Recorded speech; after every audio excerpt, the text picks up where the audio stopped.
Prime Minister earlier on speaking to GB News' political editor Chris Hope, having a pop at Nigel Farage. Nigel Farage says a lot of things that aren't true and don't come to fruition. So he stood in front of your viewers in the Brexit referendum and said, if we leave the EU, migration will come down.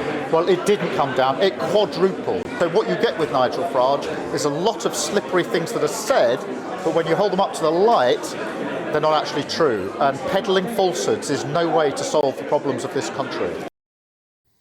Now, why, I wonder, is the Prime Minister having a pop at Nigel Farage today? Well, it might just have something to do with this. You take a little look. It's a map of Reform UK's projected seat wins according to a poll from More in Common out this week. That will give Reform UK a 381 seats, and that's a 112 seats majority over all of the other parties combined. So, here's the question. Is Keir Starmer on the ropes as he blames Brexit once again for the country's troubles? I'm joined now by the Reform UK Mayor of Great Lincolnshire, Andrea Jenkyns. Dame Andrea, it's a pleasure to have you on the show, and a very, very happy new year to you. Talking of which, it's a new year, but it's the same old shtick from Sir Keir Starmer steaming into Nigel Farage. Absolutely. And like you said, the timing of it, Martin, with the big mega poll that's come out today. But also, I mean, look, this is a man who's politically dying, isn't it? And perhaps he should actually listen to Nigel Farage, because we're hoovering up the votes. And how can he be so... I mean, the hypocrisy from that man is on steroids, isn't it? Talking about peddling lies. Most of his manifesto, he's backtracked on. He promised to lower energy bills, yet people are not seeing lower energy bills. Is also promised not to raise taxes, yet is hammering businesses with national insurance. And you can just go on and on and on. So whilst Nigel is peddling reality, clearly Starmer is the one who's peddling lies, Martin. Do you think it's interesting as well how the Prime Minister today blamed Nigel Farage for not controlling immigration after the Brexit referendum? He blamed Nigel Farage for the £350 million on the side of the Vote Leave bus. And I have to say, Andrea Jenkyns, that was when your lot were in control, the Conservative Party, but there seems to be selective amnesia here. All the bad things that happened after Brexit were Nigel Farage's fault. Yeah, and let's face it, Nigel Farage wasn't on the Vote Leave campaign anyway, which said the figure on the bus, wasn't it? That he was on the other campaign. So, no, he wants a scapegoat, and Nigel Farage is his scapegoat. He is, as I said, is a man who's politically dying, is losing the faith and confidence of his backbench MPs. We saw one come out, Dan Carden, didn't we, only yesterday, saying Starmer's wrong to try and get us into the EU through the back door. So the rot's starting to happen. I saw it with the Tory party. You know, I was one of the rebels who called out things that wasn't right. And I think what's happening now, you get into that 2-year stage shortly where MPs see that they are no longer popular and they are likely to lose their seat. So they're going to start speaking out. That's what we're going to start seeing with them. Andrea Jenkyns, you say that Sir Keir Starmer is a political dead man walking. Would you care to place a timeline on when you think he might finally expire as PM? I think it'd be a long time, to be honest. I think the public want him gone. I mean, we've seen again the latest in the House of Commons is another survey to reach 100,000 signatures asking for a general election. But the fact is, they're very different to the Tory party, aren't they? They're not as ruthless. They don't have the 1922 where you need just a percentage of letters going in. And let's face it, who's going to get rid of him? Who are they going to replace him with? I mean, what, Ed Miliband, for God's sake?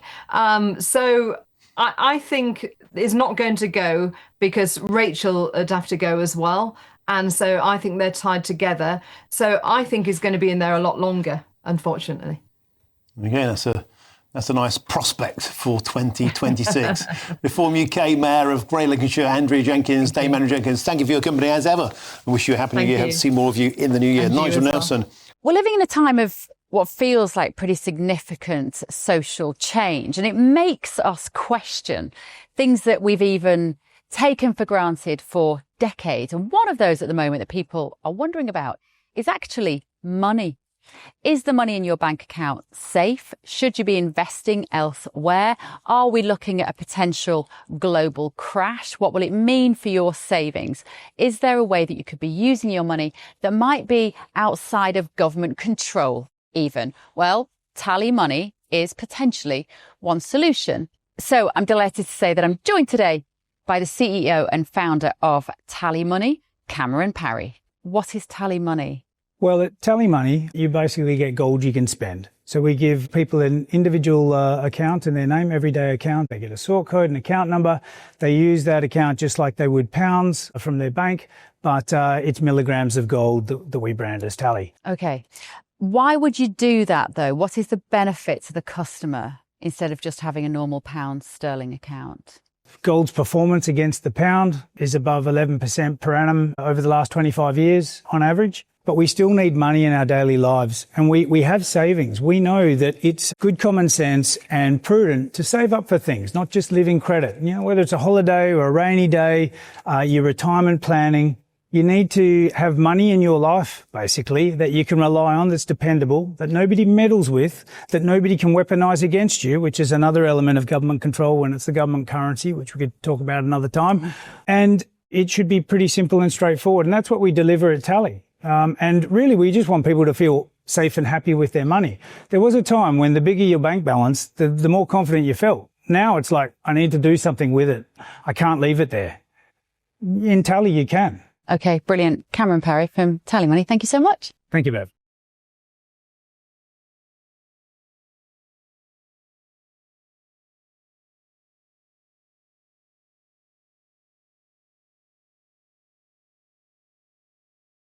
Back to you in the studio here.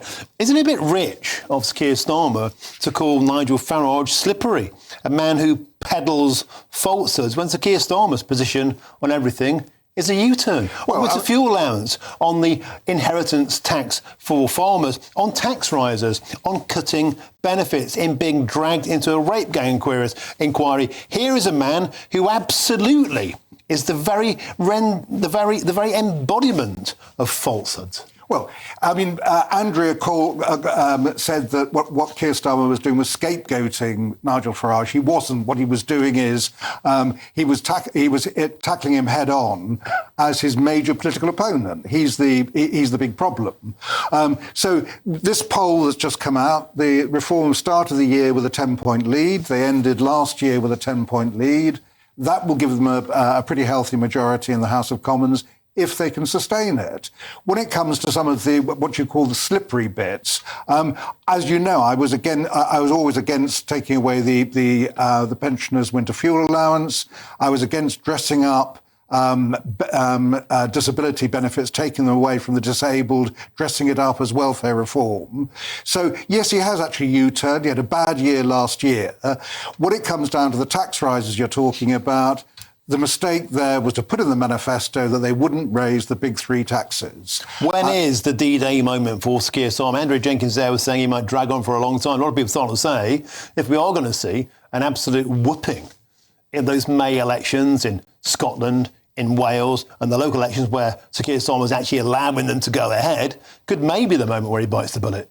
Yeah, I mean, I think that when it comes down to those elections, Labour are pretty sure they're going to do badly.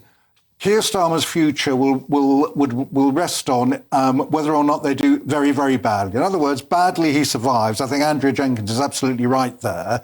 He survives is just a bad result. A really, really bad result, then it may well be Labour MPs will move against it. And what's that looking like? Wipeout in Wales, annihilation in Scotland, evisceration in England, all those three together, that's the perfect storm? Yes, I think something like that. I think that's where MPs might get together and say, right, it's time we actually change leader.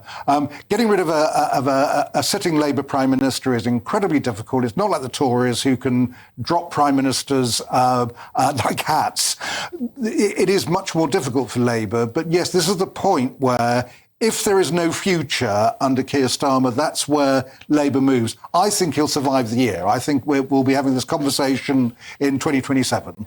But he'll be a Prime Minister in name only. If they get that bad a kicking in May, how can you command the power of the electorate, let alone your own party? Well, the elections in May aren't a referendum on Westminster. They will be. They're a referendum many people on, see them as precisely that. Well, I think that the political classes might see it like that. But the reality of that is that in Wales, they want to elect their own government. The same thing applies in Scotland, and people want to have their own, have specific councils with the political colour that they favour. So that's what these elections are about. So it's not like a general election. But I do think he's in real trouble if they go very, very badly. As you say, if it's a complete wipeout everywhere, I think that the Labour Party will think again. OK.